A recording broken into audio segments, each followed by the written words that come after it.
close till I get up. Time is barely on our side. I don't wanna waste what's left. The storms we chase are leading us, and love is all we'll ever trust. Yeah, no, I don't wanna waste what's left. And on we'll go, through the wastelands, through the highways, till my shadow turns to sun rays. And on we'll go, through the wastelands, through the highways, and on we'll go.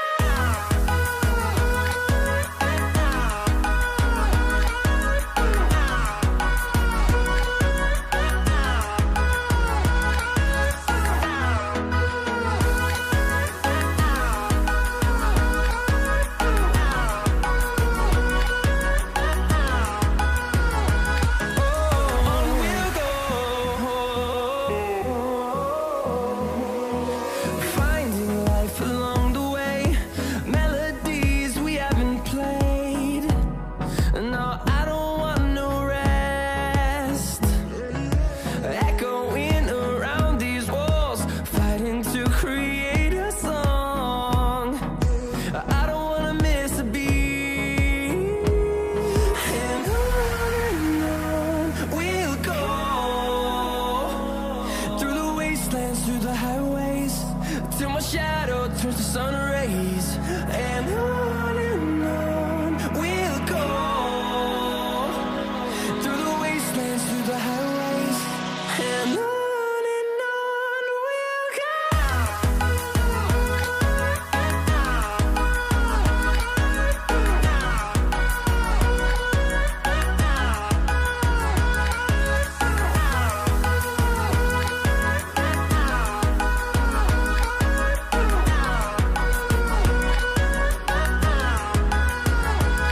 And we'll grow in number, fueled by them to see the horizon, turn us to thousands. And we'll grow in number, fueled by them to see the horizon, turn us to thousands. And on we'll go, through the wastelands, through the highways, till my shadow.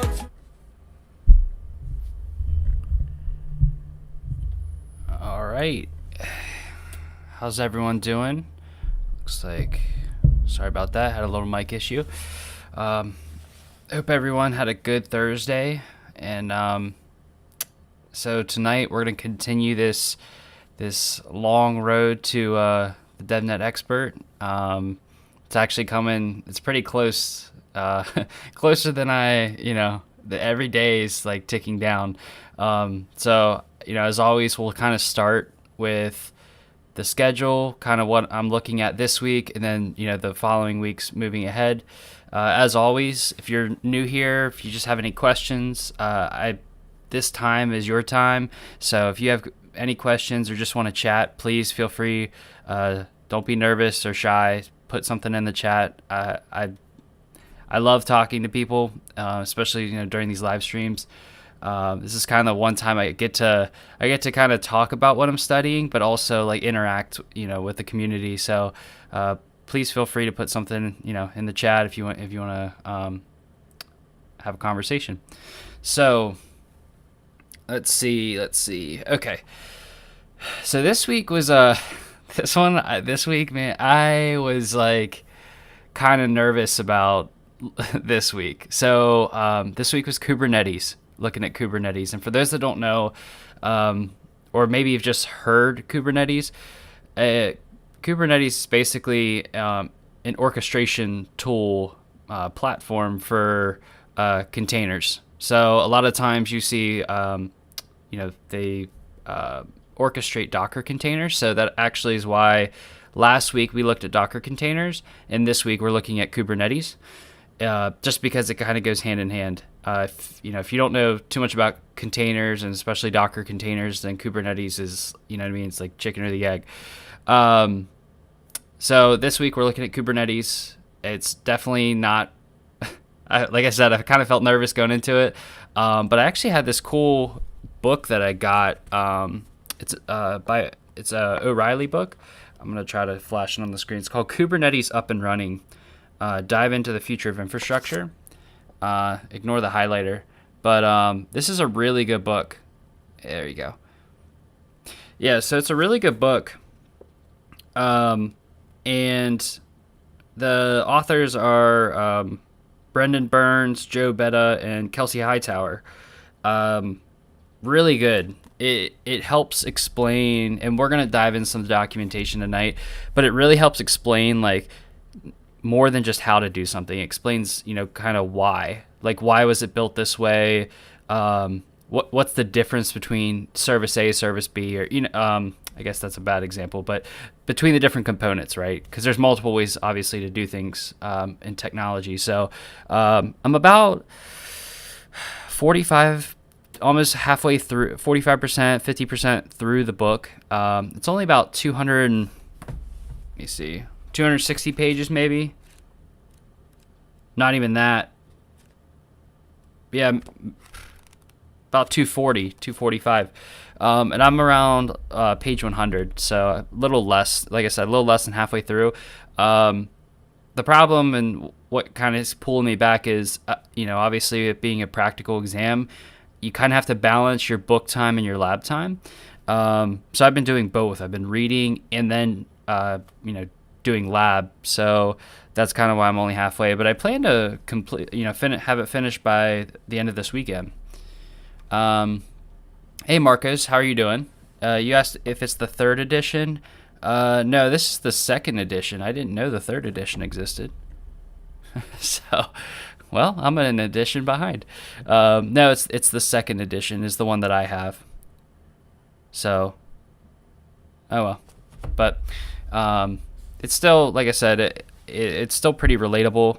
They do call out specific versions of Kubernetes in here, and it will work. They even mentioned, actually, it's funny. I literally just read this. I'm on the chapter about ingress, which, like I said, we'll cover it tonight.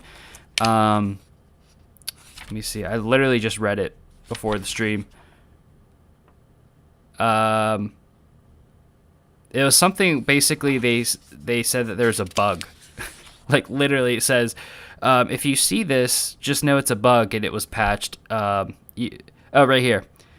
I know this may sound foreign, but with using the default HTTP backend with the ingress object, it will list that there are no endpoints for that specific backend service. This is a bug in kubectl, which that's what the command line is called. And I actually like that. I've heard a couple different names, but it's spelled KUBECTL.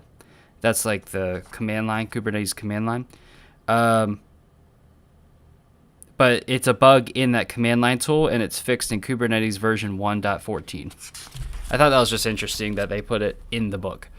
But it also shows kind of how well, the book is authored and the understanding of Kubernetes. So, okay. Enough about the book. Hey, Angel, how are you doing? So Kubernetes, we are gonna check out, and I have some plural site. I got a few things to do. It's kind of crazy when you're studying for the lab. It's kind of overwhelming because one, you feel like you have to know everything, kind of quote unquote with that expert level, which is kind of tough to like visualize yourself being the expert, but because I always feel like it's it's like that never-ending journey, especially in IT. So feeling like you've reached that expert level is kind of like tough, at least for me, to comprehend sometimes. But it's hard to go between reading the video and conversation, labbing. So labbing books and videos, like you want to use all three, but you just don't have the time. Hey, how are you doing? Air disabled. I'm really trying to think of your name. Anyways, I do know who you are. I just can't think of your actual name. thank you for stopping by. Feel free to ask questions as we're going along here. We're taking a look at Kubernetes. Okay, so tonight this is a kind of a stretch goal. So I think I've said this before. On the stream, I try to plan out some things, and I feel confident with a lot of things we've gone through already. But this tonight is going to be a lot of documentation and probably a lot of, fail and try again. So tonight we're going to create a Kubernetes deployment with an ingress object to multiple backend services. Basically, what that means is the ingress object is basically, think of it like an HTTP load balancer, like a web load balancer, that knows the IPs and the details of all of your containers or backend services. And we're going to take a look at that and how to do that with the Flask application we built last week on stream. So a couple things actually related to that. So if you guys remember, this is the GitHub repository I've been using. We created this stream app, right? Super basic Flask application, right? It literally just has, one route to just return hello world in plain text, not even like JSON or anything. And so we created a Docker file to build it into a Docker image, and it runs. So I actually pushed this up to Docker Hub, and I have it up here. So my username /Flask app. So I'm actually going to pull down this image onto the DevNet Expert VM. And then we're kind of just going to roll with it. We're going to try to, since we have the Docker container, like I mentioned, Kubernetes is like an orchestration tool that will help us replicate this container, scale it up, scale it down, create a load balancing effort, using, like I mentioned, ingress, or you could use something called a service object as well. So I'm going to take a look and figure this out as we go through. If you have any questions, or honestly, people have been here before know I will take any sort of hints, any sort of, like, if you know something that I'm struggling with, please feel free to put it in the chat. I don't take offense to anything. I know some people may be like, oh, I don't want to say something and ruin his stream, but please, this is a learning in public stream, open to criticism. All right, so we'll pull down this Flask app. Let me go to, I don't want to push, I want to do a pull. All right, so hold on, let me go here.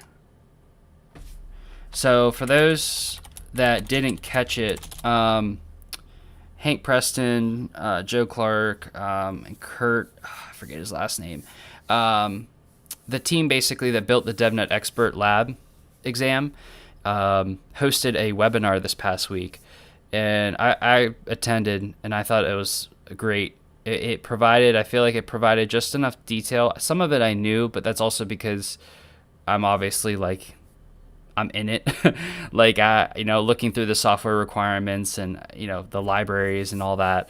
But they provided some good insight into, the software design piece being 3 hours long, and the last 5 hour piece, and how the points were the point values were different, and how, if you don't do so well in one section, you can actually if you get a really good score in the other section, then you could still pass.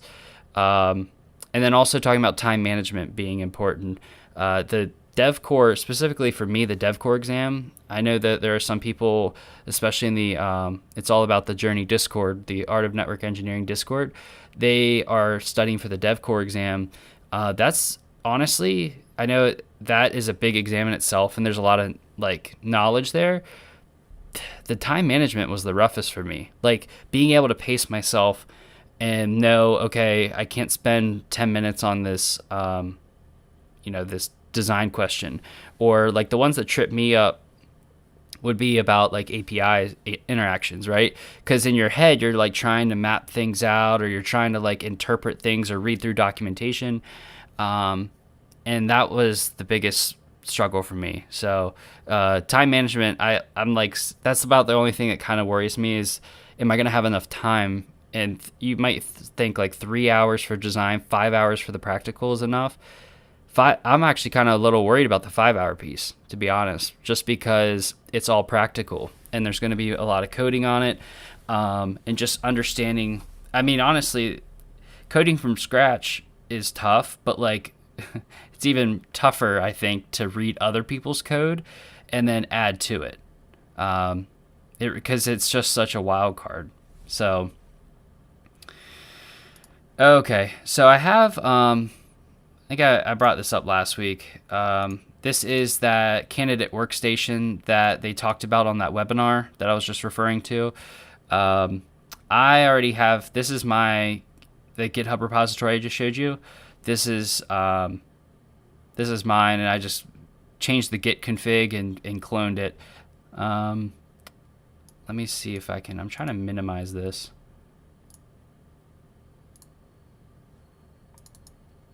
Maybe just to show you what it looks like. Well, that's just the terminal. Okay, maybe there's not much to show, but basically it boots up the taskbar along the left side, Postman, PyCharm, Vim, they mention it. They try to provide enough tools for you to feel comfortable in the exam, so that way you're not struggling to be like, man, I really wish I had Atom, or I wish I had VS Code. They have all that for you. They have Postman for your API checks. They have like MiniCube, which is for Kubernetes. They have Grafana. They have all these different tools already installed for you. And I went through it during the last stream, so I'm not going to do it this stream. But I find that it's really nice that they package this into a nice OVA. And so Marco says, do you need to reserve that VM? How does it work? So this is how it works, Marcos. So let's see. Where am I? Actually, it's funny enough. So I'll put this link. They actually have a post on the equipment and software list for the lab. So they'll talk about all the different virtual machines in the lab environment, which are basically, your iOS V, iOS Layer 2, Nexus, ACI. And then they talk about all the software that's installed on the candidate workstation. And it's just as simple as, where's the download link? I may have passed it. Might have been at the top here. Yeah, so to answer your question, it's free. You literally just have to download it. So here's an OVA of the candidate workstation, can be downloaded here. It's a hyperlink, 8.2 gigs. And then the instructions to install the username, password, like if you need some extra help with that, is down here. It's a PDF file. And I would suggest just to stay safe, just follow the instructions. They'll give you the username, password, how to go through and install it using VMware ESXi. So anyways, I just followed the instructions. Everything was fine. The only thing I would say, and I'll just show you this real quick. If you have I have ESXi just on a home server here. And the only thing I can't do with this is launch a virtual console. So, oops. I didn't want to launch a remote console. Maybe this will work. Nah, so this is what happens. So it's kind of it just has a black screen with the little blinking sign, which normally is like something didn't boot. Like that's kind of the way I first took it. So I actually had to reinstall it. But the instructions will tell you that you can RDP or SSH to it. And as soon as I used just a RDP, it popped up with the desktop. So that's the only caveat I've noticed. Apologize if you hear my dog. Is the console. But if you have SSH or RDP or remote desktop, then you can get into it. But I'll put this link in the chat for you. So let me put it over here. There you go. Hey, Brian. Yeah, Ziggy. That guy, if he hears anything outside, he just starts barking. Yeah, so there's the link for you, Marcus. If you have any other questions, feel free to ask me. But I think that link, like I said, it has the download and the instructions down at the bottom here. So, and one other thing I wanted to, and the reason I actually had this up is, I always talk about, like, I'll tell you guys whenever I trip up as well. So I think in the past I've always brought up this requirements doc to show you and be like, hey, check this out. Like, these are all the binded versions with all the different libraries we'll be using.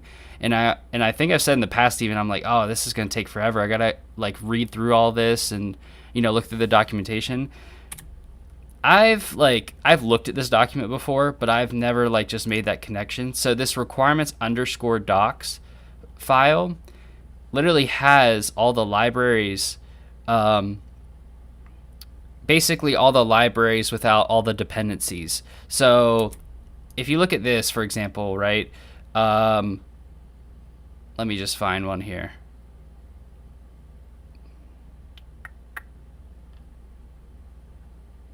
I mean, really any of these. JSON pickle, multidict, mypy, any of these other libraries that are dependents of the larger library per se, or of a bigger library. So for example, let me find, where's it at? Paramiko, right? So Paramiko here, I wouldn't go to Paramiko's documentation and start reading up on that. Paramiko is kind of superseded per se by NetMiko. NetMiko is based on Paramiko, right? So Paramiko is a dependency of NetMiko. Yeah, I have that right. So basically, when you install NetMiko, Paramiko is automatically installed, right? So instead of looking at that list and reading through it all, this is a much more confined list. Well, and that was an awful example because Paramiko is also here. But you kind of understand what I'm saying, is that, for example, PyYang might have other Yang dependencies installed as associated libraries. But ultimately, if you look up documentation for these set of libraries, you're probably pretty safe. And so that's what I'm going to be doing, is reviewing all these libraries, the documentation for it. And this is honestly what I think. They referenced it in the webinar this week that they will they'll provide documentation to all these Python libraries, and I almost guarantee that they'll have documentation for these core libraries here instead of having, because if you can imagine, all these libraries have their own sets of documentation, but they're not going to have all of that. So yeah, I don't know why I felt the need. I was looking at it the other day, and after the webinar, they were talking about documentation, and I was like, oh, I better get myself familiar with some of it. And I came back to here, and I was like, why have I not looked at this page? And so, if you're studying for it, this is probably the page you want to go one by one, look up request library Python documentation, PyTS, Genie, Scrapply, and all, and so on. So, anyways, my mistake, but I just wanted to point it out so that way you don't make the same mistake. All right. So let's see. Let's get on to Kubernetes. The excitingness of Kubernetes. So like I said, I'm about halfway through that book of Kubernetes Up and Running. So I know a good portion of this overview section, but I want to kind of talk through it. So that way, it's entertaining for you guys as well, the people watching live. And that way you can ask questions, because ultimately, if you're thinking about getting into network automation, or you're studying for another DevNet exam, like associate or professional, you will probably be asked about Kubernetes. I don't know about the associate, but definitely the professional. So, and some of these, like, you're not going to run into Kubernetes when configuring like a routing protocol. So it's not like you trip up on this on your day to day. So, that's kind of why I'm starting from ground zero and kind of moving up. Hey Ganesh, how are you doing? I seen you. Where did I see? You might have commented on something recently. I don't know. Anyways, I just saw your name recently on, it might have been Twitter or something like that, and I was like, oh yeah, I haven't seen, but I don't know if I've seen you in the stream. I don't know if you were in it last week or not. But I'm glad you're here. So as I mentioned, we'll start with kind of what is it? What is Kubernetes? And so I mentioned that we have, so this is just going through, like, you have your traditional application deployment, you're virtualized with VMs, and then now you're at containers, right? This is kind of the same documentation that you'll find with Docker or whatever. But now, so like the one thing that you got to notice with this is, you're scaling to multiple instances. So you went from, one big monolithic deployment to 2 virtual machines to now 3 containers. And honestly, this is only a sample. Like, you could have hundreds of containers if you really wanted to. So I think basically they go through and explain that, how to manage these containers, right? Yeah, need to manage containers, run the applications, ensure no downtime. So they talk about service discovery, load balancing, automated rollouts and rollbacks. I think this is huge. I think that after reading like part of this book, I think the 2 biggest points I found were the automated rollouts and rollbacks. So, and that's even with, you go from version 1 to version 2, it will roll out your version 2 containers while still having your version 1 out there.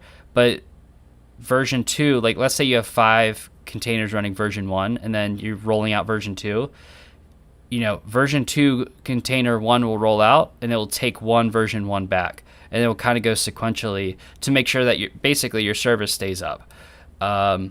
Obviously, it can differ. Like if you have, for example, let's say you have an API, and you can't have both API versions running at the same time. Let's say you just say you sunset version 1 right away. You're obviously not going to probably do sequential, but at the same time, you also want to keep that uptime. And then they mentioned about self-healing. I think this one's huge, and we're actually going to look at this tonight. How cool this is, where basically it will automatically restart your containers. It will replace them. It'll scale them up, scale them down as needed based on your parameters, because Kubernetes is declarative, and we've talked about declarative versus imperative.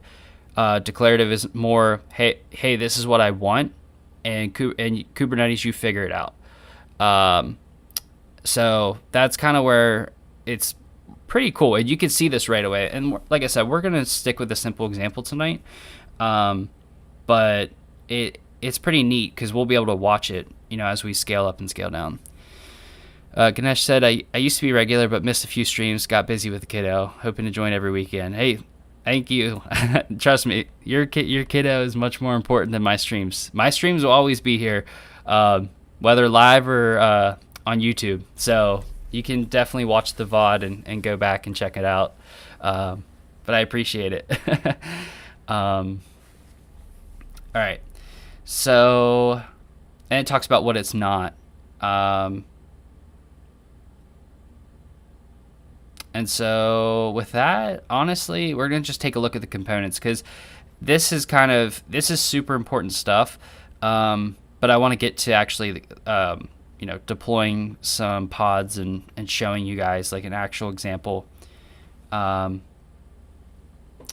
let me go to Kubernetes, the components. So I will go over the components only because as I go through the working example, the practical example, you'll probably be like, okay, he's saying nodes, pods, services, deployments, replica sets, like all these different words. And I don't want you to be clueless. I don't want you to be like, okay, this is confusing and I don't get this. So it consists of a bunch of worker machines called nodes. Nodes are basically your servers. Just think of it like that. I'm not going any deeper than that. Whether physical, virtual, just think of it as where your pods, or see, I'm already using the terms, where these contain your Kubernetes cluster and the different pods are getting deployed to. So they're called nodes. And they run the containerized applications. Every cluster must have at least one worker node. So, fun fact, probably not that fun, but I'm going to just say it's fun. Where'd it go? MiniCube. So, MiniCube, let me pull it up here. MiniCube.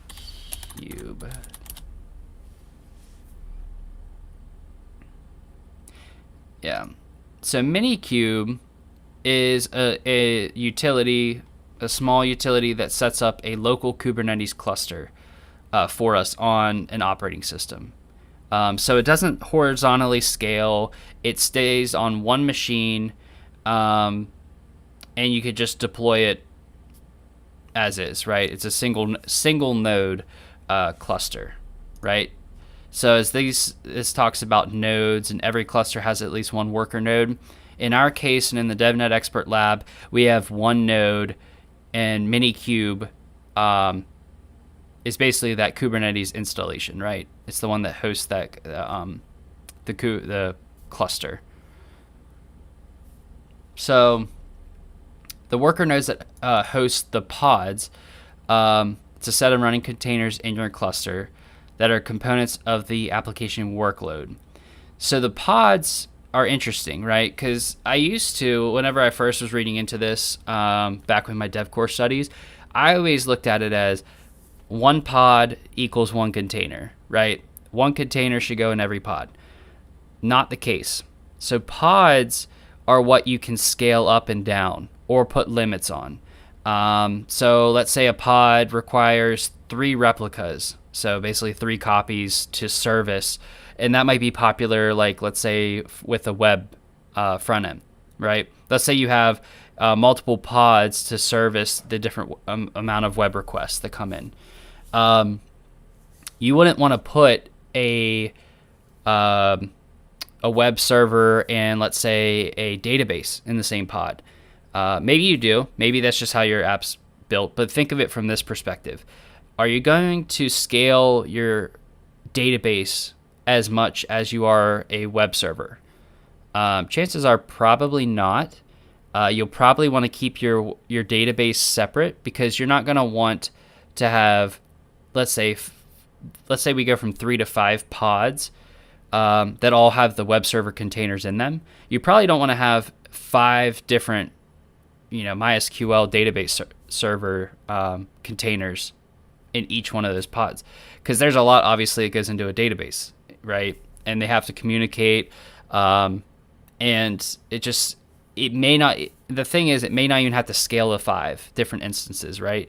You probably can keep all the database in a separate pod completely, right? So, but let's say with that web server example, I'm trying to think of another type of service that you would want to put in with a web server. Let's say there's a separate API component and it's in a separate container. You could put that in the same pod with the web server because the web server is going to host the front end while the API is going to scale with that web server. So might be a bad example, but hopefully you get that. You kind of understand where I'm going with that. You just want similar containers to scale the same. Kind of have those same attributes for scaling and security purposes. I mean, scaling is just one component, but it's a major component of why you put all those containers in the same pod. The control plane manages worker nodes and pods. I believe this is just called the API. Yeah. Container orchestration layer exposes an API. So for those and this is something I kind of we'll look at as well. Kubernetes basically at the core is just an API, and they kind of talk about this here. So you have your different nodes equal servers, and I'm trying to simplify it. So trust me, if people are watching this or even live, and you're like, oh no, Dan, that is definitely not right, do not tell people. I'm just trying to simplify, kind of even in my head, how this would look. So you have different nodes, different servers. The kubelet is kind of that main core process that talks to the Kubernetes API, which is in the control plane, which has the scheduler, which basically helps figure out, okay, if you're declaring you want 3 replicas in of your pod or of your container, then we'll scale that for you. The scheduler makes that happen. And there's some other components that we'll dive into as well. But basically, think of it as you're interacting with an API. What I call the Kubecuddle, and that's just a funny name, but KUBECTL, that's the command line interface that also interacts with that API, but it allows you, the end user, to interact with it. So yeah, that's kind of, it's all interesting when you think of it from that perspective. Like, okay, we're just communicating with an API. Except Kubernetes, they've made it easy through, a command line interface essentially, and as we'll find out, YAML documents. So we host the pods, manages the worker nodes and the pods. In production environments, the control plane usually runs across multiple computers, and cluster usually runs across multiple nodes. We're not too worried about the production piece. Like I said, in the lab environment, we're running MiniCube, and it supports basically a single node cluster. So here are all the different control plane components. So we have the API server, exposes the Kubernetes API. It's the front end. Basically that's the way, like I said, that you communicate with Kubernetes. etcd, consistent key value store, used for backing store for all cluster data. The scheduler, this is what I was just talking about, watches for newly created pods with no assigned nodes and selects a node for them to run on, right? So that's where the declarative state comes in. I want 5 pods, and you only have 3 out there. Well, we're going to create 2 more, and then the scheduler looks at the different nodes available and puts them on those nodes. And you can see there's different factors. We have resource requirements, hardware, software, policy constraints, data locality, deadlines, so on. Let's see, the controller manager. Like I said, I'm not going to go through all of these, but we will take a look at some of the node components. So the node components, I guess, runs on every node, maintains the running pods. We'll actually be interacting with these pieces a lot. These pieces kind of just run in the background and they just work. It's one of those things that you just take for granted. So we have the kubelet, an agent that runs on each node. It makes sure that containers are running in a pod. Easy enough. I mean, there's not much more to say to that. The kube proxy is a network proxy that runs on each each node in your cluster. This basically, it maintains the network rules. It allows for network communication to the pods. It's actually pretty interesting what you could do with this kube proxy. I've read a little bit about it. I haven't really done too much with it, but I've definitely read a lot about it, and specifically around the service concept. And then container runtime. So, DNS, web UI. There's a bunch. I mean, like I said, it's hard to now think about this. I'm trying to kind of relearn some of Kubernetes because honestly, I just don't deal with it every day. So I'm trying to relearn some of it, and then also trying to understand the bits and pieces and kind of get to that expert level, go back to that understanding of, okay, on a test, am I going to have to know any particulars with how DNS works, right? Of course, I'll have to understand how Kubernetes and DNS are integrated, but how deep do I have to go? Because obviously, like, I didn't touch on most of these subjects, so it's a lot whenever you start looking at something as big as Kubernetes. So, all right. I guess let's just start out. Let's start out with namespaces. So the namespaces are pretty cool because, let's see, it's basically suggesting not to. So it's basically just isolated environments, and so services, deployments, pods, they all talk within the same namespace. There's a default one out of the box, but I'll show an example. Actually, in one of my deployments, I've created a namespace, and we'll kind of see how that looks in later. But basically, you can create a namespace, and you can see these are the out of the box. Cube system, public, node lease, and then default. This is the one where if you were just to deploy a Kubernetes pod, like right out of the box, it would go into the default namespace. And so, yeah. So you can kind of read through, but think of it basically as like little isolated containers. That's kind of the way I picture the namespace. And so that's the easiest way, and that's kind of starting at the very top. Let me see this one. I'm trying to find one that this is creating deployment. So I guess this is probably probably the first place I should have started right after we went through the kind of the architecture, or the components, I should say. So there's a couple ways we can deploy containers into a Kubernetes cluster.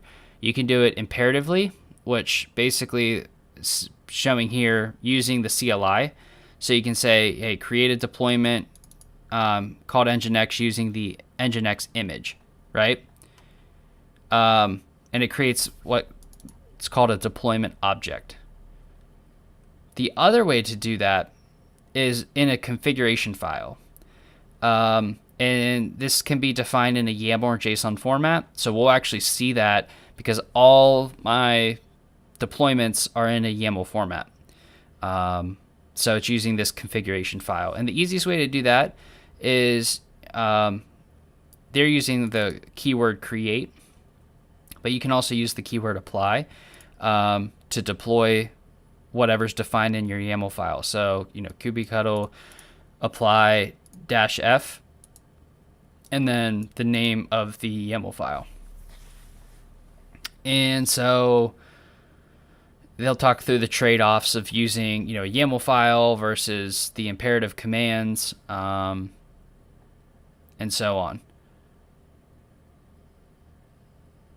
Yeah, so the trade-offs, and yeah. So basically just know you can use the command line interface directly, and so you can use these, and you could read it right away. You can see exactly what's being done, or you can put it in a YAML file and do multiple steps within the same YAML file, right? So that it showed a deployment.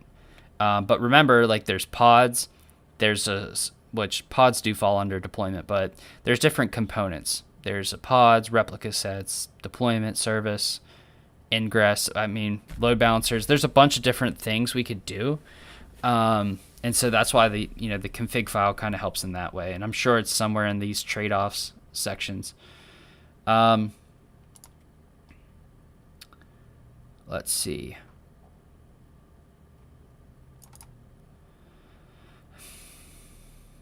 Configure a pod.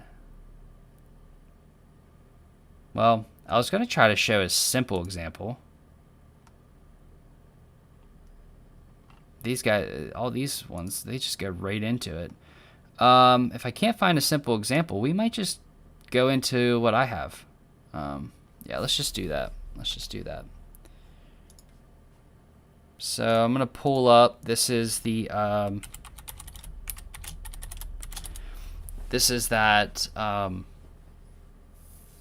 the candidate workstation, right?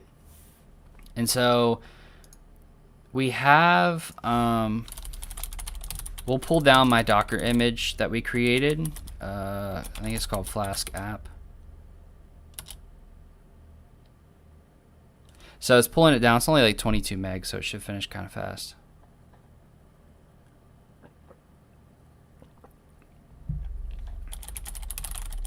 So we do Docker images. Honestly, we can delete this one because this is the same one but we just build it locally. So what we'll do is Docker RMI paste. And RMI is remove image.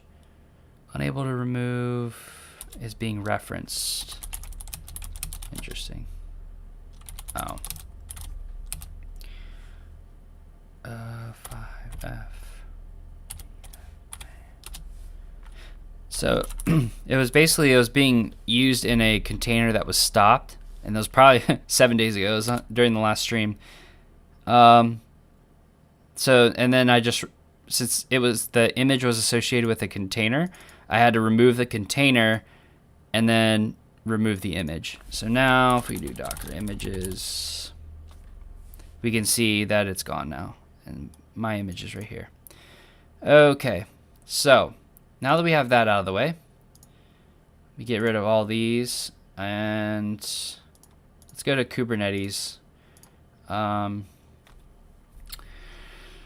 Let's start out with this one here. And if this is all new, that's okay. I'm going to go through it. Because this is kind of one that I built as I was going through that Kubernetes up and running book. Hey, Nick. Sorry, I saw your message earlier while I was going through the documentation. I just read it now. Hey, you don't have to say sorry that you're late. I'm glad you're here. Okay, so this is a very simple example of deploying the pod. And, I talked about what goes into a pod, what would you want to put into a pod, but it's the smallest unit in a Kubernetes cluster. And the pods get dispersed out to the different nodes, right?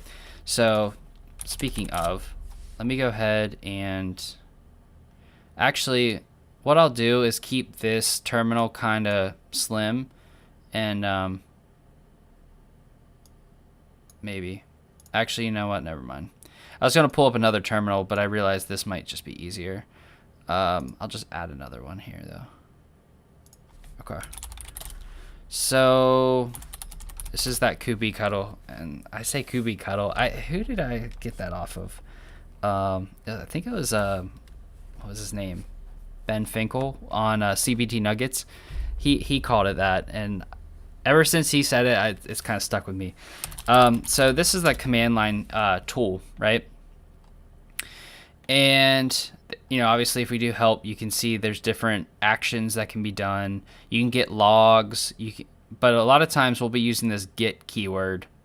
So what we'll do, I don't even think I've used. So we'll do get pods.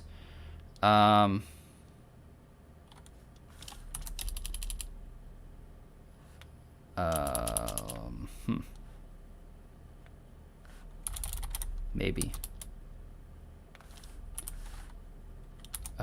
View. Interesting. Oh, you know what? Maybe I have to, probably should have checked this first. Because MiniCube's installed, but I wonder if there's something I gotta start. Yeah, MiniCube start. There we go. All right, let's see. So just a heads up, the way I was using Kubernetes before was, oh, great, MiniCube's not found. All right.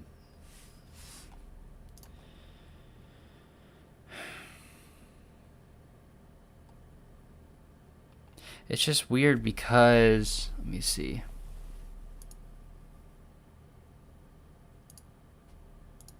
So to finish my thought, I was using the Docker desktop. If you have it installed on Mac OS or Windows, there's a section that you can enable a Kubernetes cluster. It's a single node cluster only for development purposes, but it's literally just a checkbox, and you'll have this kubectl interface right at your fingertips. So that's the way I've been using it. So I didn't check with this though. So kubectl's installed.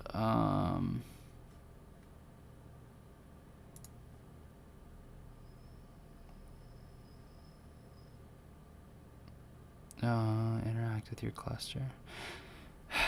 Okay.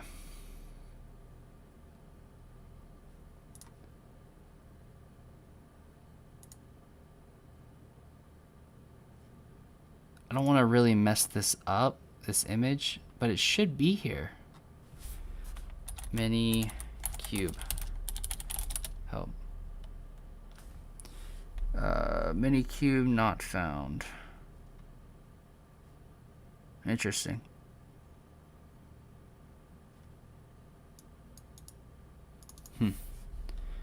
Well, let me see.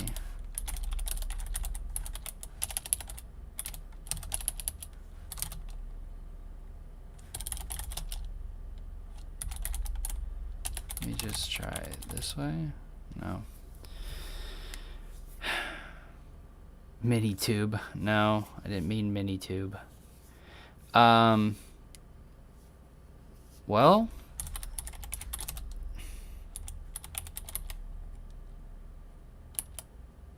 yeah, I didn't think that would do anything.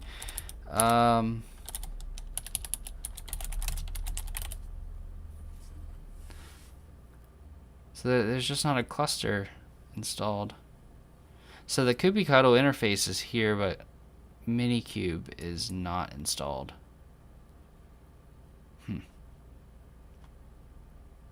Well, that stinks.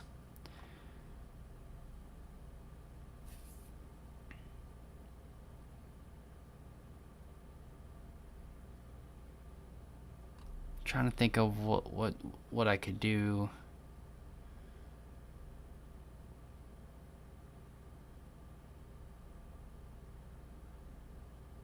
Maybe I could have you verified it's in your path. No.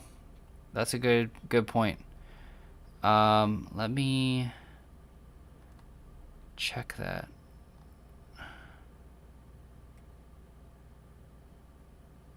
Alternate you can download.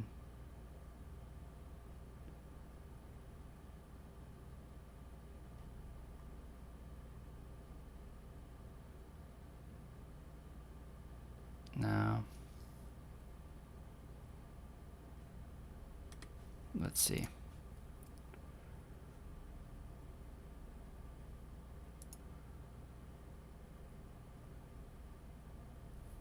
No, let's see. How would I check if it's in my path?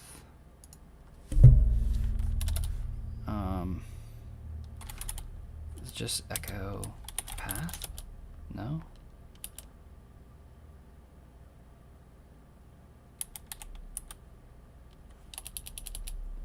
No, that's Python. Let's see.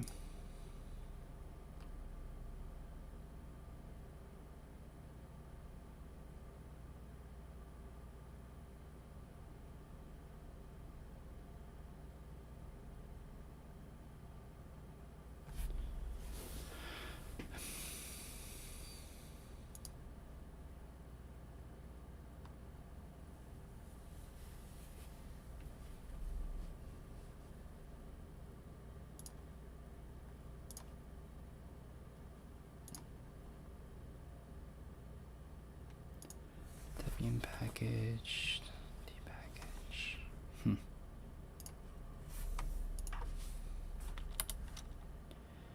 Well,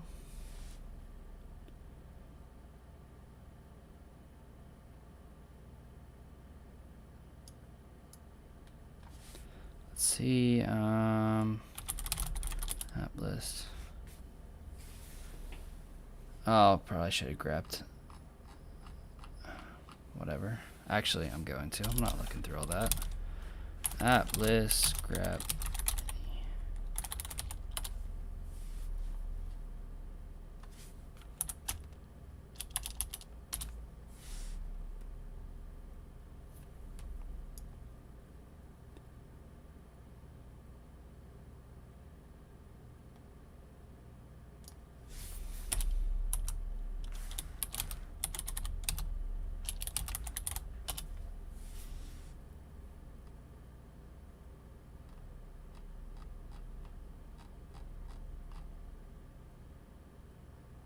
MiniTube. MiniTube is here. I don't know what it's used for, but I was just wondering if it was apt install. But hold on, that wouldn't even make sense because he curled the package and then unpacked it. Well, shoot. They did say it would be installed, right? Yeah, MiniCube 123. I guess I'll just install it. Can I just rock it? Oops.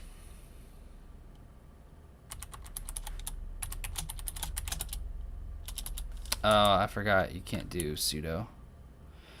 Hopefully I can do this. Oh, I can't install it. Alright, well.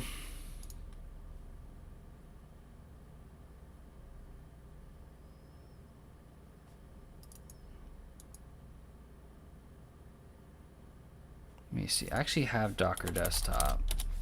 If I have it on my Windows machine, I might just enable it here. Hold on.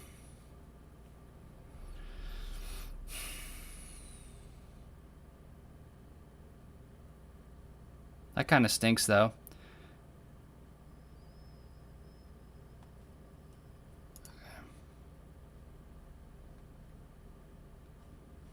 Let's see.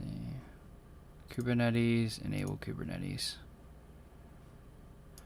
So just to show everyone, so if you're in your Docker desktop here, go to settings and Kubernetes is right here, and then just check enable Kubernetes, and then it will install and restart.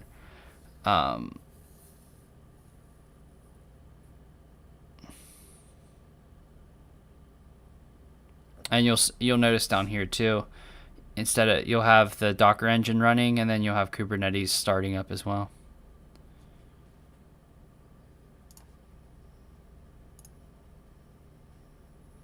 Oh, there's Clay. Clay, you helped me the last time I struggled, so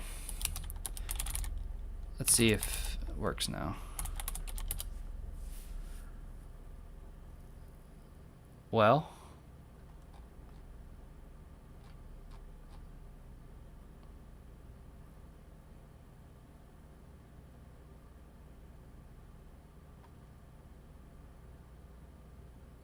I guess it could be there.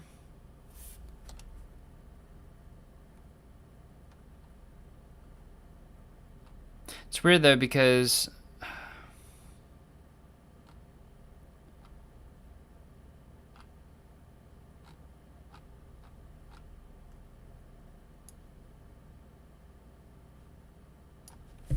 oops. No, did I? No, you. That's exactly how you had it. I'm checking your message, Clay. So basically just looks at the root directory for MiniCube, and I just got back a bunch of garbage. Oh, hold on. I thought I saw something there. Hold on.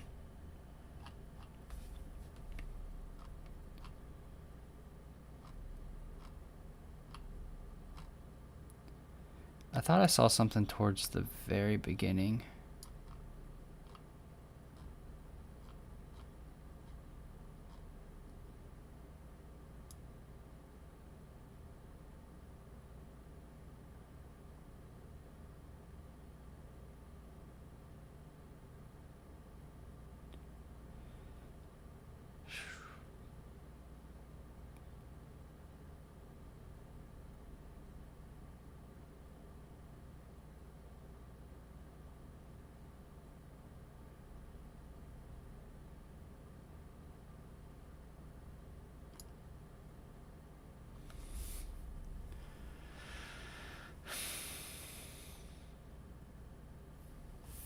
It'll be kind of interesting though on the exam if I can't find it, and also if it's not recognized. MiniCube. What is MiniCube? Just gonna apt install MiniCube. I'm not trying to install MiniCube. Alright. Whatever. Okay. So problem is I do everything in WSL. So I may have to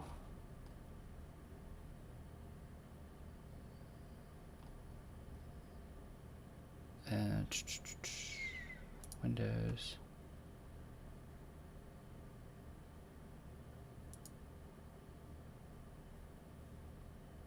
Windows Package Manager.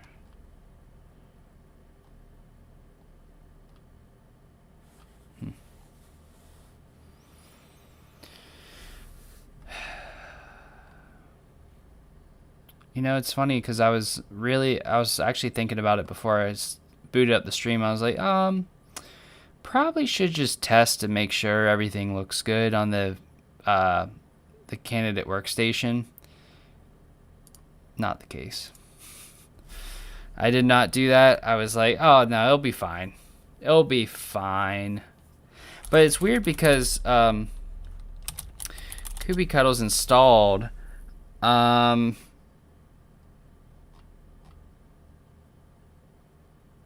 I just feel like I'm missing something. Like something pretty obvious.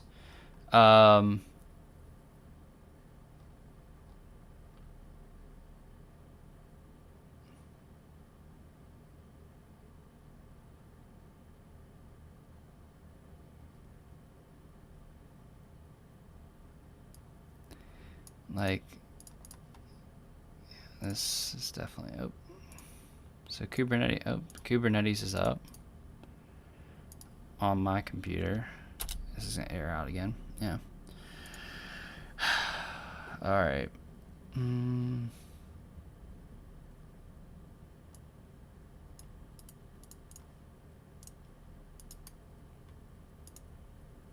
think I did this before. Yeah. The connection to the server localhost 8080 was refused. Did you specify the right? That's a weird message to me.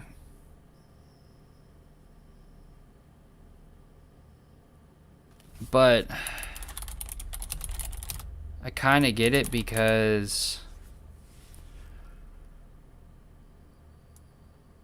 there's no context, no context or no clusters, which would make sense because Kubernetes, there's no Kubernetes cluster.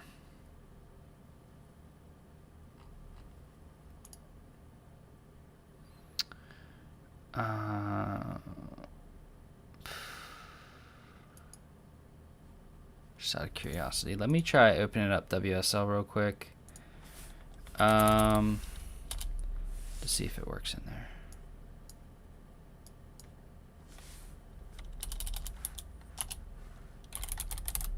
Docker ps. Okay. Oh, I think I installed Docker.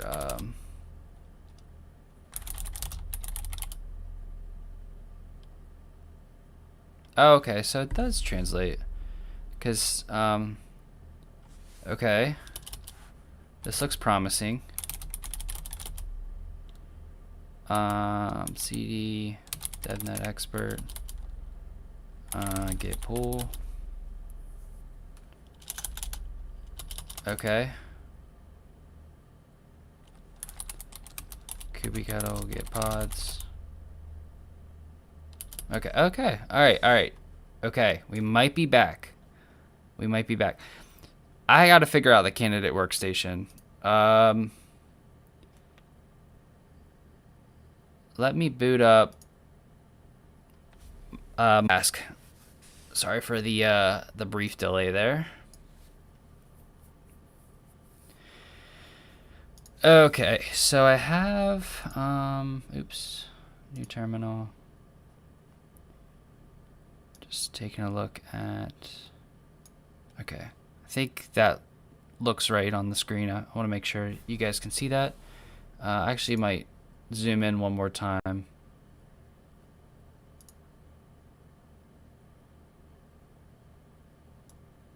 Oh yeah, you can definitely see that. Let me do.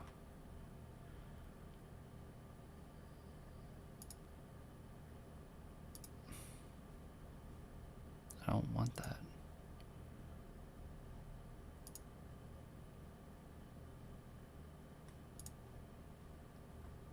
Whatever. So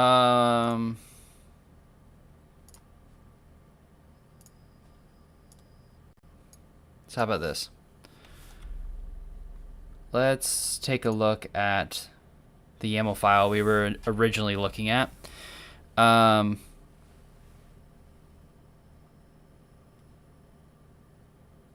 Okay. I think we're good now.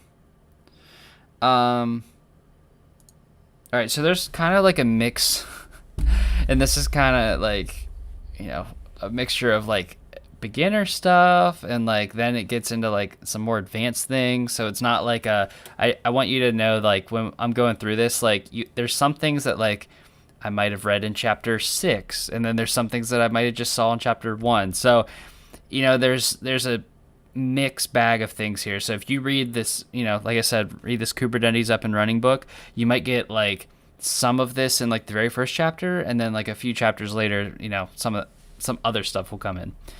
But I'll try to go through this. I'll explain this YAML file, and then what we'll do is actually deploy it. And I think that'll probably be kind of a good. Hopefully everyone kind of gets a better feeling for this. And like I said, I apologize. I didn't realize that would be such a struggle with MiniCube. Okay, so every Kubernetes resource or object every Kubernetes, this YAML document needs to have an API version, a kind, and I believe spec. There's 3, I think, mandatory fields, and I think metadata is optional, or I don't know. Just know that definitely kind, definitely API version. This one I've seen a couple different basically it's mostly version 1.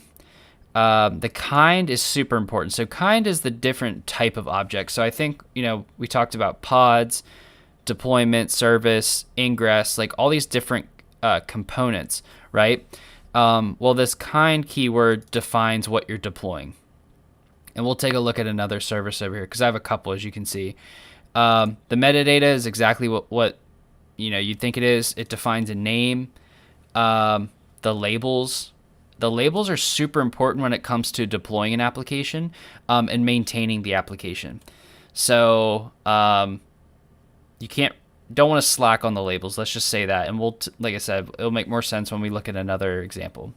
So this one I just said, hey, it's an Nginx app, and the environment is prod. So I'm just kind of like mocking it up. Annotations. This is more for applications to recognize. It's another key value pair, but these are very popular. Like if you're deploying this out or deploying and a CI/CD pipeline needs to read specific annotations. Think of it as labels, but for, you know, something like a program could read these labels and do specific things based on the outcome. I just made some BS. I said, hey, if you're looking for a blog, then go to my website. Basically, go to my blog. But you could do like app state or I don't know. I try to like annotations were lightly touched, but just know the way they're different is the labels are like identification, and annotations don't really identify the data or identify like what it's doing, but it's kind of what another program or third party could, you know, take a look at. The spec is kind of like the the meat to all this. This actually describes, what's being deployed and the different characteristics. So in our case, we're deploying a pod. The spec is, okay, what containers are we deploying? As you can tell, I have the rainbow indentation, and so the different colors help, kind of see the different levels. And you can see here this white line, that's all covers all the containers. And then you see the tick here. This is a YAML file, so this is kind of, think of it as like a list. We only have one image or one container, but these are all attributes for this one container. So we have the Nginx image, right? So think of it as the container itself, the container name that you'd find in a container registry like Docker Hub. So I really could put like Nginx : latest, right? I could do something like that, but that's by default, so that's why it's not included. We name the container just as you would, a normal Docker container. And then down here, these are the more, what I would say, advanced options compared to like just getting started. But these are very helpful. So under resources, this is where you can set limits and kind of your min and your maxes to resourcing for your container. So we have requests. Think of this as your minimum. So you are requesting that at minimum, this container has to have basically half a CPU and 256 megabytes of memory. And then the limit is, okay, we said it needs a half a CPU and 256 megs of memory. The limit is don't give this container more than one CPU and 512 megs of memory. That's kind of important because if you don't set limits and for whatever reason that there's an issue with this container, the request is easy. We can say, okay, it needs this much at least, but it could eat up the rest of the resources, for this specific node. So it's good to have limits. Obviously, you can set these limits to then, if it tries passing these limits, the container could be restarted. It could be tore down and a new one built. But it's good to kind of going back to that self-healing factor that I talked about earlier. I think this is pretty cool. And it's all done in YAML, so it's very easy to read. These health checks, these are pretty interesting. It's called a liveliness probe, basically, or liveness probe. Basically, there's two ways to look at this. There's one to indicate whether because there's a readiness probe and then this liveness probe. The readiness is basically figuring out, okay, the container is up and running, but it's not ready to serve clients. The liveness probe is, okay, we're making sure that think of it as like the application level, it's ready to serve. And the way you can do this, obviously HTTP GETs are probably the easiest in, when you're testing things, like web server and API. That's one of the most common probes. So here we're just doing a GET to the root and on port 80 of the container. So we're trying to hit port 80 of this container. The initial delay, so we wait 5 seconds, so that kind of gives it a little time to boot up. If it restarts for whatever reason, the timeout is 1 second. And then every 10 seconds, it will poll, and it will time out after 1 second. If it times out more than 3 times, then it fails, and then it restarts. So hopefully that makes sense. So 5 second delay, it polls for every 10 seconds. If it doesn't respond within 1 second, then it fails. And you might think 1 second's kind of harsh, but remember where the node is, it's all internal to the node. So the node is calling out to the container or the pod. So it should respond within a second, but you can obviously change these values. And then lastly, what are the ports running on the container? So container port, we're running port 80, just named HTTP The protocol is TCP. I'm sorry, we didn't name it HTTP. It is an HTTP port. So this is just a pod. So what we'll do is deploy this, and hopefully I can get the WSL terminal. There we go. I don't know why it wasn't popping up first.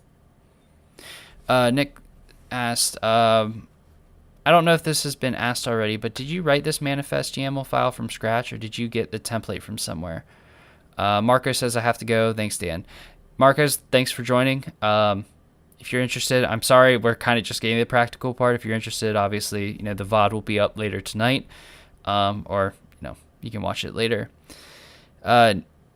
Nick, I wrote this all from scratch. I did kind of have like examples in the book that I was able to use, but I wrote all this from scratch. And the reason being is as I went through and writing it, I wanted to understand each piece, because I think a big thing with this exam is this Kubernetes example.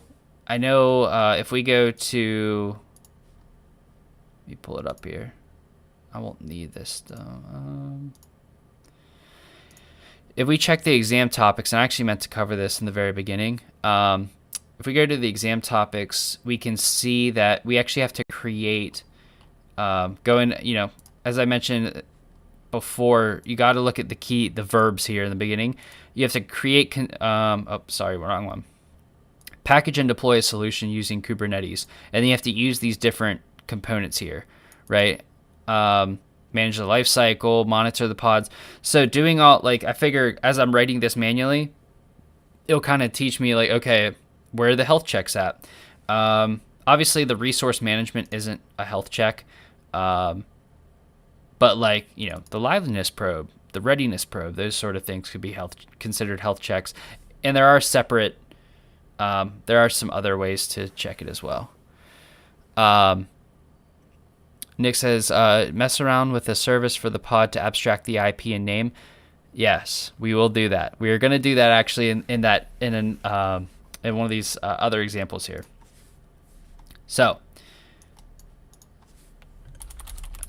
let's see, kubectl, and we said, let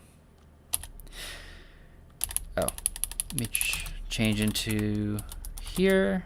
All right, and so we're going to do the web server -pod first. And like I said, the imperative way you can do kubectl run and then do everything manually through the CLI. Or you can use just this one config file and apply it. So just to show you though, if I do git pods, you'll see that there's no resources found. I didn't want to delete all that. So we'll do apply F and then the name of the thing. Okay, so it says pod / web server was created. So remember, the name is web server. So now, if we do git pods, you'll see container creating. And remember, it's pulling down this container. I don't think I pulled it to the WSO instance. So yeah, it's creating the container 0, 1 are ready. And it'll tell us if it restarts as well. The pod IPs. Yeah, so I'll show you the pod IPs for this one, and then when we create the service, we'll take a look at that as well. But I kind of wanted to start at the okay, so now we're running. Nick says, wasn't sure if it was done already. Sorry for jumping ahead. No, I like that, you're already kind of thinking that way. Yeah, we'll get to it. So we went from container creating to now running.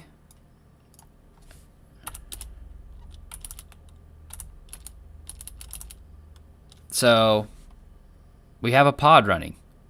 Now if we do git deployment, we shouldn't see anything. Yep, so there's no deployment. There is a cluster IP for Kubernetes, but this is just the default service. The cluster IP, you might be asking, like, what is that? Basically, it's an abstraction think of it as, I hate calling it a load balancer, but kind of think of it as a proxy, right? So Kubernetes is this really big bubble, and we have all these pods and deployments inside of it. And obviously, like, okay, so let's say this web server just craps out, and it has to restart, right? Obviously, it would get a new IP. And just to show you, if we do a describe, and we do, I think it's just pod or web server. I don't think we actually needed the pod. Oh yeah, that works. So when you do describe, it has a bunch of information. So kubectl describe, and then pod, and then the name of your pod. So you can see the namespace, as I mentioned, that's kind of the isolated environment. We didn't put a namespace, but you can see the labels that were attached that corresponds with up here, as you can see. The IP of the pod. So the thing is, and why Nick mentioned why he mentioned the service is because when this pod has to restart for whatever reason, maybe a failure, maybe I change the configuration, and that's what we'll do here in a second. It will give a new IP address to this pod. Well, if you have a bunch of services, right, going to that whole microservices architecture where a bunch of little pods are talking to one another, then how are they supposed to know when an IP changes? Or maybe it has a whitelist, right? There's a policy, not necessarily for communication, but just like, okay, only specific IPs. A service helps abstract that by creating that, quote unquote, a proxy, basically. So basically you hit that service, and then that service knows about all the pods that belong to that service. And the way that service knows what pods belong to that service is using these labels.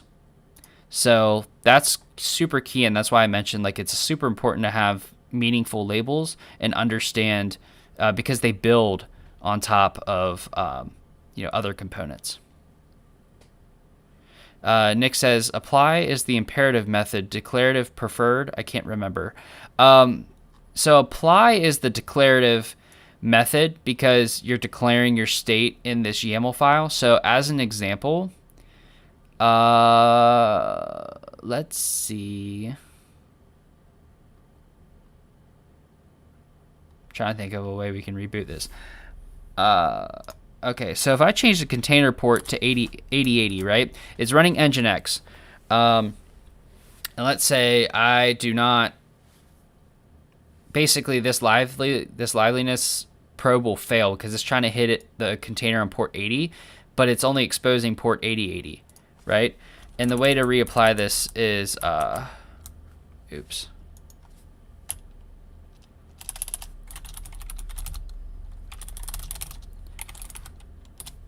So we do oops. Oh, you know what?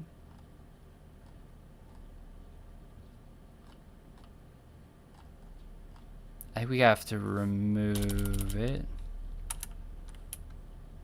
Or is it update? I think there's a way you can just update. Maybe not. No. So what I'll do is delete it and then recreate it. Oh, and that's another thing too. I guess that's a good point to bring up.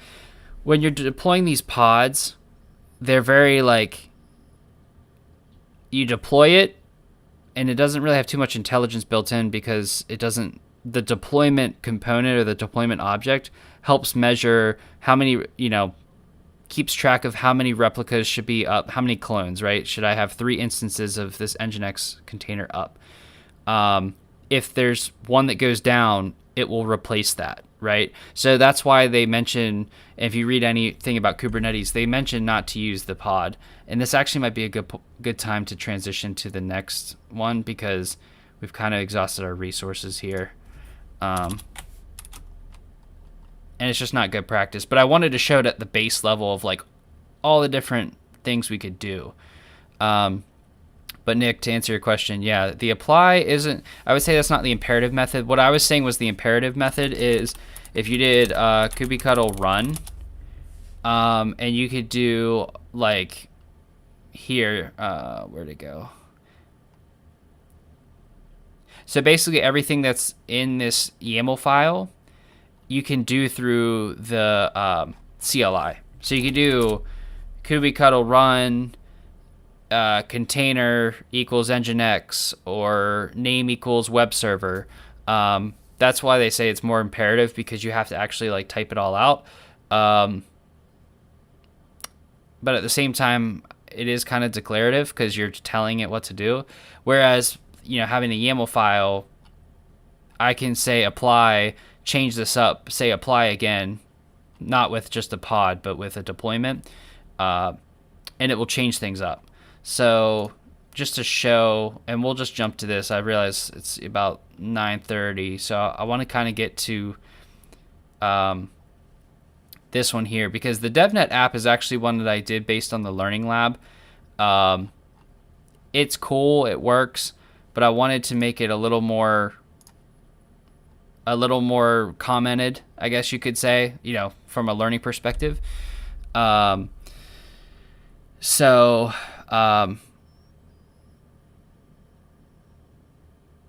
Nick said kubectl applies declarative, kubectl create is imperative.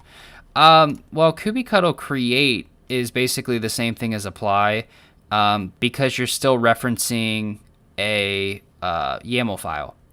What I was saying was more imperative was the kubectl run, because with that you could do kubectl. Let me see if there's an example real quick.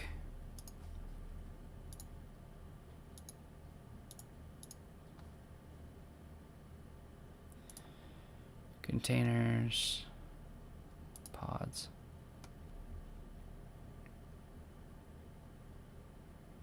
So here's a good example. I literally just did this practically the same thing, where you're making a pod for nginx, exposing port 80, and then you use apply to actually deploy it. And it even says here, pods are generally not created directly, and are created using workload resources. So going back to that, scaling it properly, adding more containers in a pod, having it the resource limitations, and being able to kind of move it around. You don't want to deploy just a pod, because then you don't get the benefits of a scheduler and some other things. I was trying to find an example though for you, Nick. Shoot. All right, it's here. It's in there somewhere. But yeah, if you do kubectl run and then -- help, you'll see all the different examples. It's kind of like, think of it, and I've done this a few times. Think of Docker, and using like a Docker compose file, and then trying to do the same thing through the CLI. Whereas Docker compose, you can just Docker compose up, and it will go through and run it all. It runs it sequentially, but that's kind of the way I look at it, where you already have it defined what you want it to do, all the port mappings and stuff like that, where the CLI, you're more or less just taking all that and putting them as arguments. So honestly, it's all declarative when you really think about it, because you're not doing things in a specific order. This is basically being translated to where Kubernetes will build it for you. So I would say it's, declarative in that nature. All right. So let me go through this real quick. There's a lot here, so just give me a sec. Let me grab a drink. So we define a new namespace. And so, as I mentioned, honestly, this is like something not necessary at all, but I'm doing it for practice. So as I mentioned, everything is in the default namespace here. Let me see if those pods are still online. No, so you see no resources found in the default namespace. So I'm combining a lot of things in this one particular YAML file. And if you remember, for those in network automation or studying for it, with YAML files, you can indicate the end of a YAML document with this 3 dashes here. So that's why you're probably like, why is there multiple API versions in the same YAML file? Well, technically, this is 3 separate YAML documents. And so, we create a namespace, and then we create a service, and then we create a deployment. So you might be like, okay, that's a lot. Like, what's going on here? And you can combine some of this stuff. But I wanted to keep it all separate for learning purposes. So we'll create a namespace. The name of it will be called Dan's Flask app. Not very creative. Then we'll create a service. Services are really interesting because, as I mentioned, think of it as like a load balancer, right? Or a proxy, I guess. Basically, you hit one IP address, which is this service, and the service then can track all the pods in the background. And so let's say someone wants to talk to my Flask app. Well, instead of having one pod deployed and hoping that that pod doesn't change IP or who the heck knows, it goes offline, whatever, we'll hit this service that will then track all of the pods that are labeled with the Flask app label, right? And I'll show you what that means.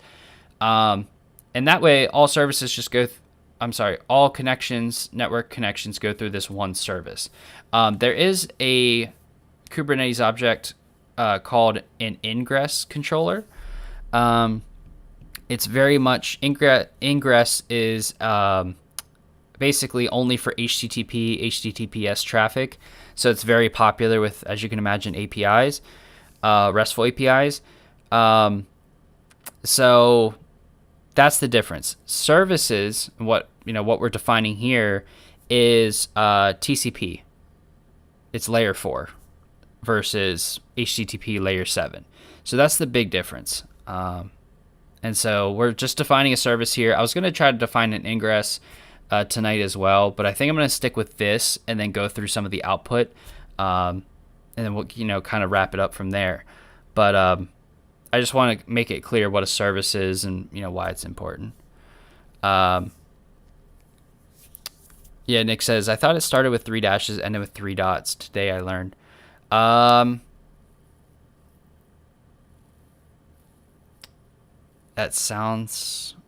actually kind of sounds right, to be honest with you. Let me see. YAML document. 3 dashes. I'm actually curious because you might be right with that. 3 dashes, 3 hyphens. Let's see. Are used to signal the start. Yeah, you're right. It's the start. Did I say the end? I might have said the end. And if I said that, I'm wrong. I did say it was 3 separate documents. I don't know if I said this was the start or the end. Anyways, it separates them. So it's saying, okay, this is the start of a new document. But yeah, Nick, thanks for pointing it out. I'll definitely remember that from now on. So anyways, so we're got the service. We're naming the service just my service. It belongs to a namespace. Remember, this is overkill. I don't need the namespace. Everything could be in the default namespace. But because the exam, going back to the exam topics, it specifically calls out namespaces. So it says to use namespaces. So might as well practice, right? So this service is deployed in this namespace. And the way we're going to remember, this is kind of like think of it as like a bouncer at a club. The way that you're going to communicate with anyone else in the club is through that bouncer. And the way that it knows how many people are in the club or who to keep track of is using these labels, right? And I talked about the labels before, but it's using this selector. So under spec, we'll use selector, and then this will be a key value pair that what the pods are labeled with. So any pod labeled with app and app equals Flask app, the key value pair, will be part of this service. the way to communicate with this service is TCP port 8080, and it will target the pods in this service. It'll target the pods on port 5000, which is great because port 5000, as you may know, is the development for Flask. That's the default for running a Flask application in a development environment is localhost port 5000. So if you reach this service on port 8080 and you target port 5000, you target port 8080, it will route it will try to hit the individual pods on port 5000. So, and then I just made some notes here. The service is assigned a cluster IP to connect to the group of pods. So that's kind of that VIP, that virtual IP per se. And then now you have your service, your namespace, and now we're going to create the pods. This is a little different than our first example. So the first example, we deployed just one pod. This one, we're actually looking at creating what's called a deployment. And the deployment allows us to use, I think I showed in the beginning, the components, the scheduler, right? There's some additional functionality with a deployment versus just deploying a raw pod by itself. So with a deployment, we'll give it a name and then belong to a namespace. Very important, because if we didn't put this deployment in this namespace, the service wouldn't know how to communicate with these pods, right? Remember, isolated environment with a namespace. We have the spec, which runs through all the different pods, or defines the pods. But it looks very different. So a first compared to what the pod YAML file looked like, replicas. So replicas, as you can imagine, that's the number of pods for this specific set. And so the way, we'll describe the container down here, but know that there has to be 3 at all time. We'll scale up and scale down as necessary using these replicas. The selector match the labels. So basically this is for a deployment. So the deployment is also tracking the pods based on the label. Remember how I said back 30 minutes ago how important the labels were? Well, this is why. So we're matching on, app, Flask app again. The template is basically when we bring up pods in this deployment, this is what they're going to look like. So instead of defining in here, we just directly defined the containers, and we went through here and defined exactly what we're looking for. In a deployment, we're using the template key, and we're assigning metadata. So we're assigning a label once again. So I have this highlighted. So you'll see label here, the label here, and a label here, and that's it. So you can kind of see the label is what intertwines the service with the deployment. And then the deployment, helps spawn the pods, which then have their, individual labels. But very important. So that's the metadata. The spec is, like I said, the meat of what's being deployed. So we have containers, the name that we're giving the container, the image we're using. This is that image we pulled down from Docker Hub, and then the container port that's going to be exposed, and that's port 5000. Which is convenient because if you remember up here, we created a service that when they hit port 8080 of the service, we're going to target port 5000 on the individual pods. And that's what's going to be used as the container port in the deployment. So, yeah. So this, it's a lot right here. But we're going to deploy this. We're going to go through some of the output, and then we're going to kind of wrap it up. Nick said, weird seeing a namespace in that format after my experience with XML and Yang. Yeah, dude, you're just as not confused, but kind of weirded out. Trust me, I'm going through loops in my head of, because I spent so much on Yang data models and looking at different namespaces, and now you're defining a namespace in Kubernetes as like an isolated environment, and it could be, you know, an arbitrary string. So anyways, all right, so let's apply this, and it's just called new service.yaml. And just like that, we have it all deployed. We have the namespace, we have a service, and then we have the individual, we have the deployment. So we'll call namespace.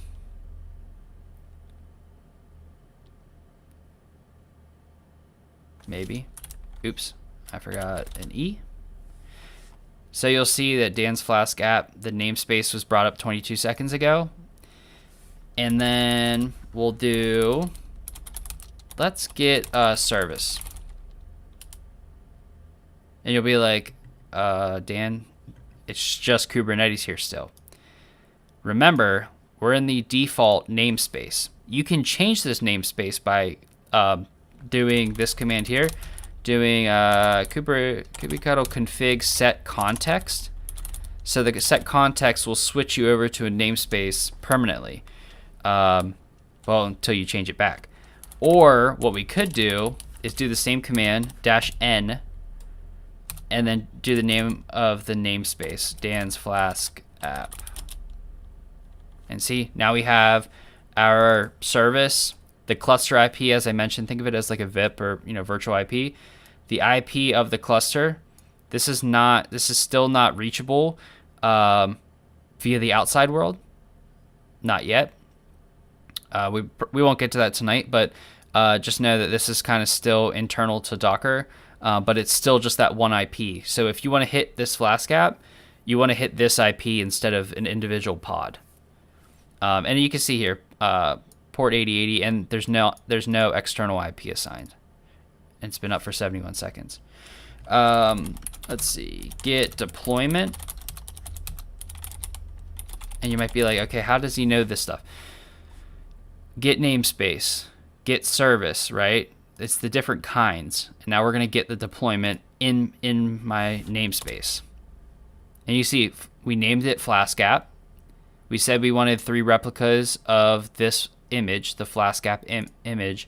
3 are up to date, 3 are available. That's great. So you might be like, okay, that's cool, but what about the pods? So now if we want, now we have the deployment, and you can see we have 3 pods that are all in a ready state. But if we want to see them individually, we can say git pods, and you can see Flask app, and then kind of this hash value, right? Tells you they're all running, they're ready, and everything's good. Life's good.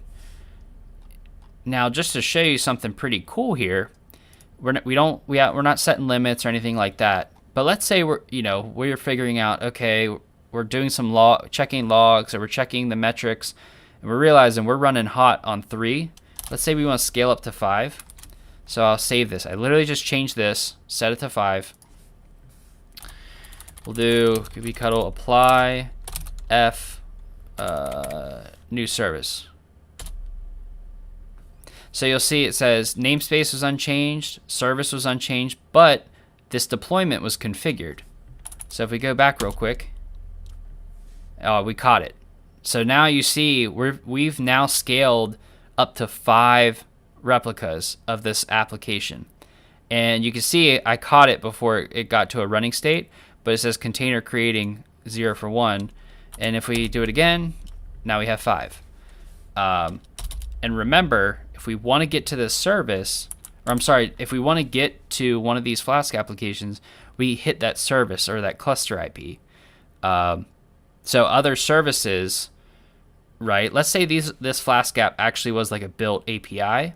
We would hit that cluster IP, which would then manage the rest of, basically pass the request on to, one of these instances, one of these pods.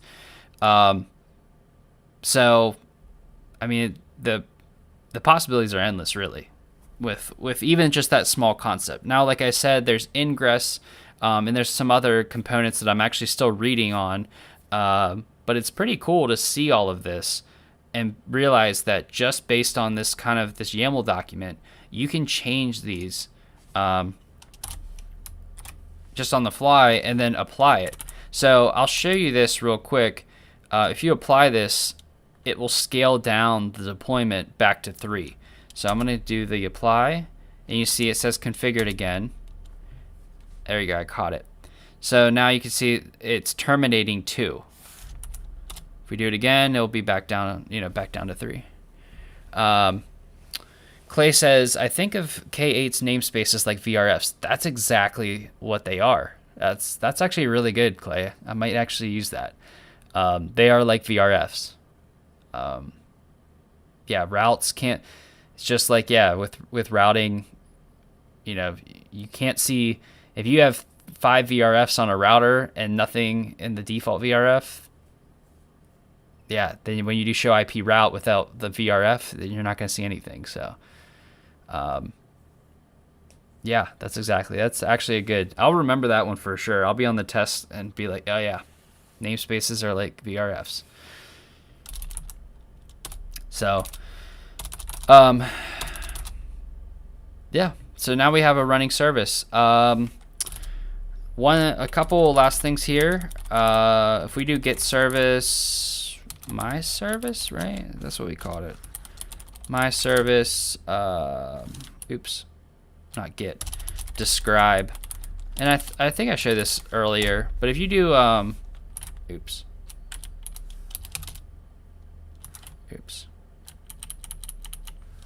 Oh, see, once again, it can't find it because I'm not in the right namespace. And I know I'm being pretty verbose. I could switch the context, but just to show you the command, you have to put on a -n to change the namespace to the name. And like I said, I could set the context and kind of get that working, but anyways, this is describing the service that we have here. So right here. So you'll see that it's an IPv4 address, obviously. The label that it's looking for, the key value pair. And you could have multiples here. You don't just have to have one. And the port that it's on, the target port, the port that it's targeting on the individual pods, and then the different endpoints. So this is something interesting here. The endpoints are different objects than the pods, but they're used for tracking purposes. So you can view the different pods. Basically, these identify the individual pods. But it's an endpoint. Think of it as like a pointer object, because the service will map the endpoints to the individual pods. So let's say we build out, here, I have a good idea. Let me change the replicas to 5, and you'll kind of see this firsthand. We'll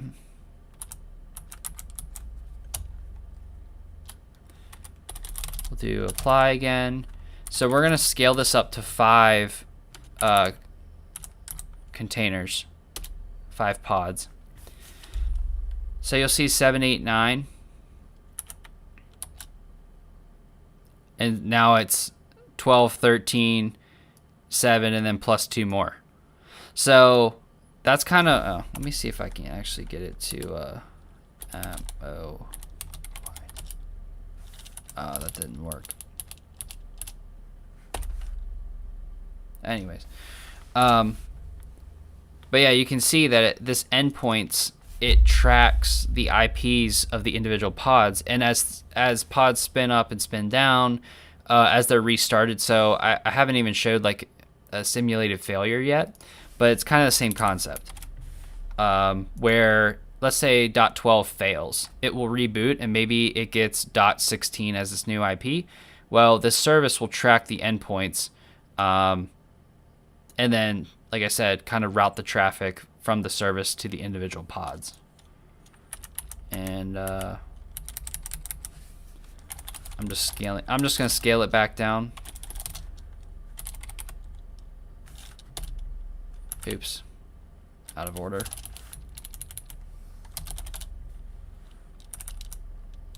And you'll see it it go back down to 7, 8, 9. So it got rid of 12 and 13 basically, or whatever the IPs were. So yeah, that's the service. We'll describe the pods here as well.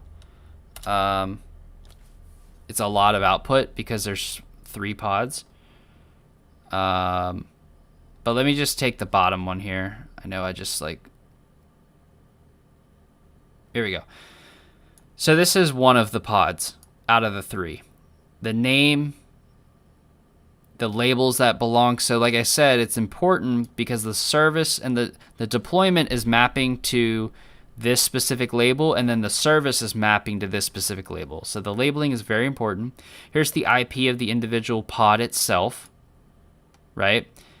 And it's controlled by what's called a replica set. And I didn't really touch that too much, but think of the replica set as managing the number of, making sure that whatever number we put in that replica's value stays. So if I want to scale it to 5, the replica set will makes that happen. Obviously the scheduler on the back end actually does the work, but replica set is the component or the object that will scale it up, scale it down. The port, the host port, it's in a running state, it's ready. The different conditions, the volumes, if you have any volumes, the QoS class, you can change the QoS class. I mean, there's just so much that, like I said, it's kind of tough to know every little piece of it. And then you can also see the events. But what's kind of cool, and I'll just show you, this will be kind of like the last thing here, besides this describe, and this is what, you know, kubectl describe, and then the name of the pod or the service. You could also do kubectl logs pod, and then the name of the pod. Oops. Oh, dude, see? It's the namespace thing again. It's the namespace. There we go. So I just did the kubectl logs of this specific pod, obviously in my namespace. And you can see, it's just like you'd see in your standard output if you were developing this on your local VS Code. And the same thing applies if you went through and did the logs of all the others. You would see just this. You would see just like you would in your standard output. So, yeah. So that's all I had. Actually, real quick though, I'm gonna go ahead. So you might be like, okay, there's a lot here. So just one last time, show you the namespaces.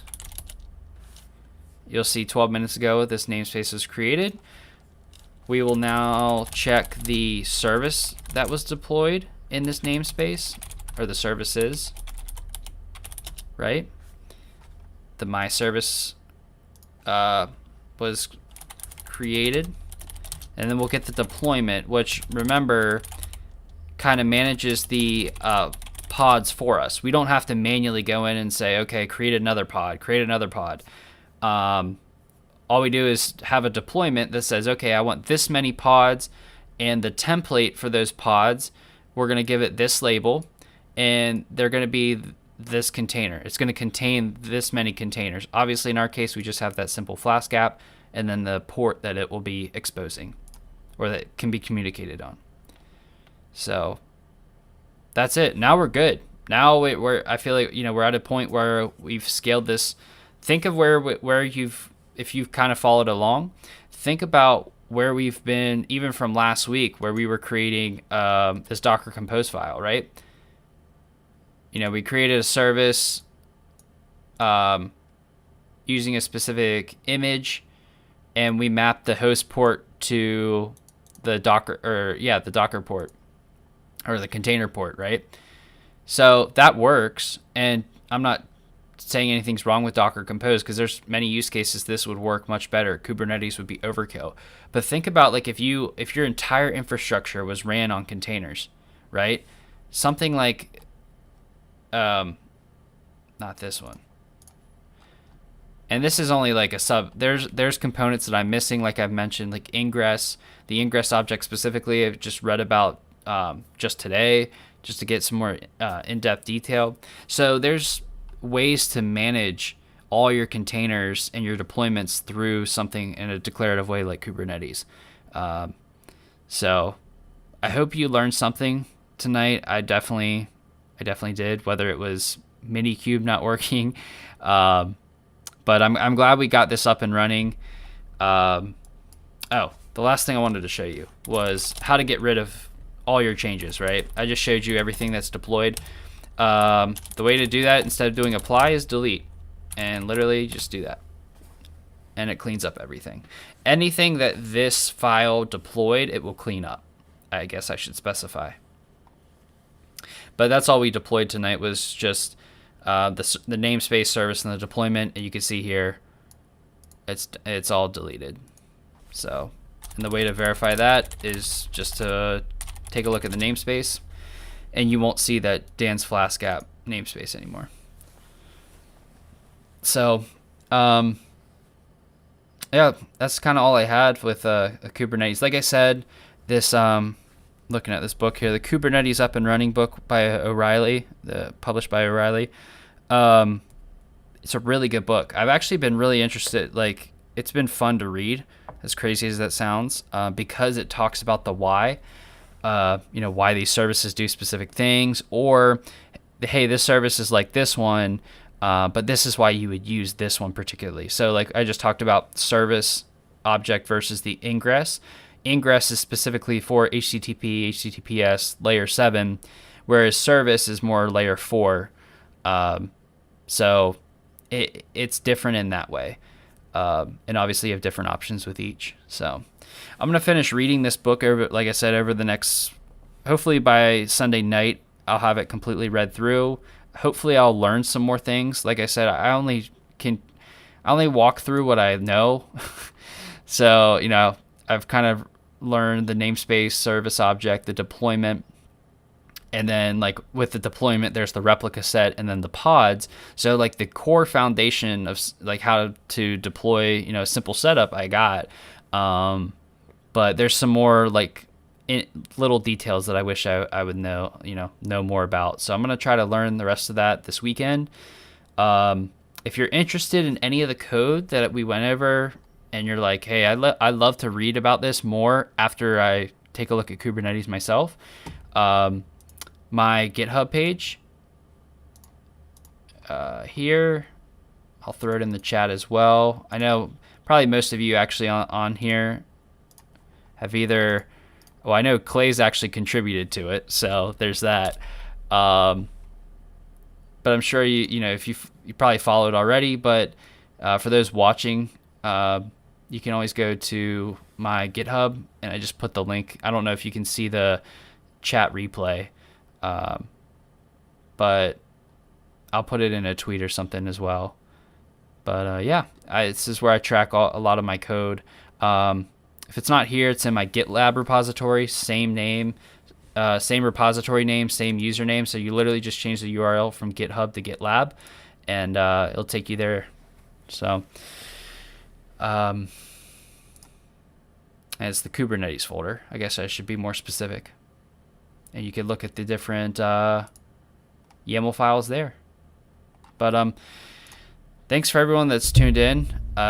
Really appreciate all the feedback, all the conversation we have, any questions. And as you can see, I'm aiming to be an expert, going for the DevNet expert, but learning new things every day. That's kind of my goal, and to help educate where I can. So if you have any questions, hit me up on Twitter. It's best place to find me. And I will see you next week. Next week is, let me just take a look. I think it's Ansible. Yep. So we're gonna have more Ansible fun next week. I think we already did it very early on. We tried looking at Ansible and Terraform back in January, but I have it marked as yellow because I think we just didn't get through all of it. There's just so many topics in here. So Ansible next week, CI/CD is going to be the following week, and then I'm aiming for, I'll be going dark these weeks here. This will be where I won't be streaming. I'll be really I'll be in overdrive.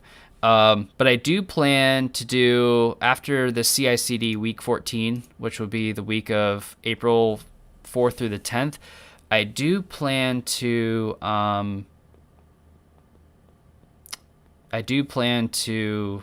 do a finale. So thanks, Nick. I appreciate the feedback. You have a good night as well.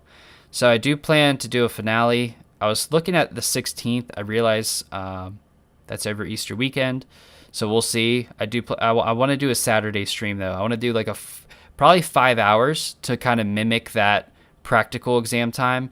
But what my plan is to open up like a Discord call and have you guys jump in and out if you want. And then I'll stream the whole thing, so that way, if you want to jump on just to do a shout out or something simple, that's cool too. But yeah, we'll probably do something like a grand finale here in like 2 or 3 weeks. And then my first attempt will be May 3rd. We'll see how it goes. But thanks again for being here, guys. And I will talk to you next week. See ya.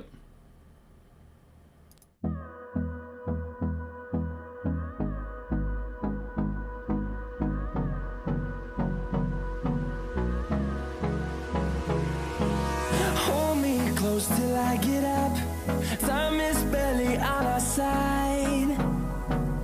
I don't wanna waste what's left. The storms we chase are leading us, and love is all we'll ever trust. Yeah, no, I don't wanna waste what's left. And on we'll go, through the wastelands, through the highways, till my shadow turns to sun rays. And on we'll go, through the wastelands, through the highways, and on we'll go.